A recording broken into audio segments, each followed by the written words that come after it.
We speak student. Arabian Nights, a la Shmoop. Arabian Nights, or as it is known by its official title, 1001 Nights, is chock full of folktales. Okay, great. But what is a folktale? Well, let's take a look at one in Arabian Nights and see if we can figure out exactly what makes a folktale, well, a folktale.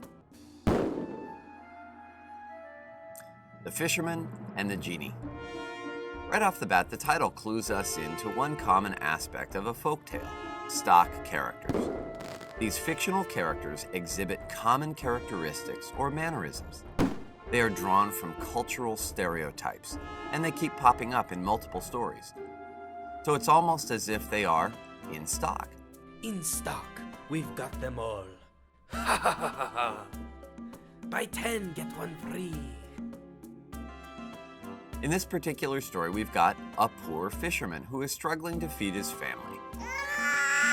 And the genie, which is just an old-timey way of spelling genie, grants him a wish.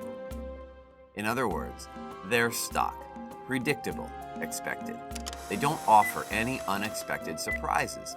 Instead, they look and sound exactly the same every time they appear in a text. However, these predictable characters, meant to be simple and easy to understand because they're meant to represent something else. Maybe a human trait like kindness, treachery, or forgiveness. So if you're reading about cookie-cutter characters who seem to be popped out of a mold, and the story uses those characters to send a message or teach a lesson, your folktale antenna should be up and wiggling. Okay, what else? Folktales are about the folks in a particular culture. So in a folktale about the American South, you might come across such vocab as grits, country music, and cowboys. Yeehaw! In this story, we've got fishing, references to Allah and Solomon, coppersmith, vizier, and Last Judgment. All cultural references that fit Western and Southern Asia. So we can check another box in the folktale column. We should also be on the lookout for very simple language.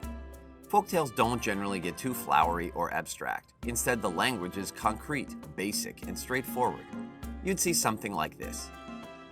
On a day he went forth about noontide to the seashore, where he laid down his basket and tucking up his shirt and plunging into the water, made a cast with his net and waited till it settled to the bottom.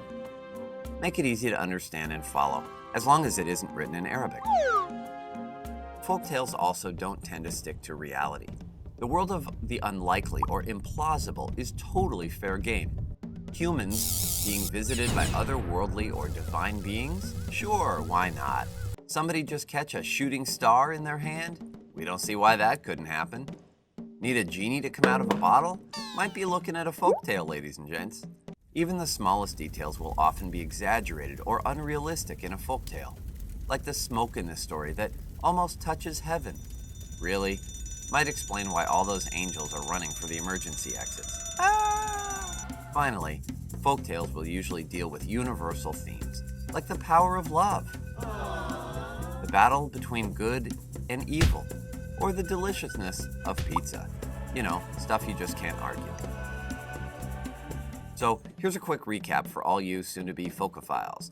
Look for stock characters, the teaching of a lesson or moral, language and terminology specific to a particular culture, simple concrete language, supernatural or unrealistic events, exaggerated details, and universal themes.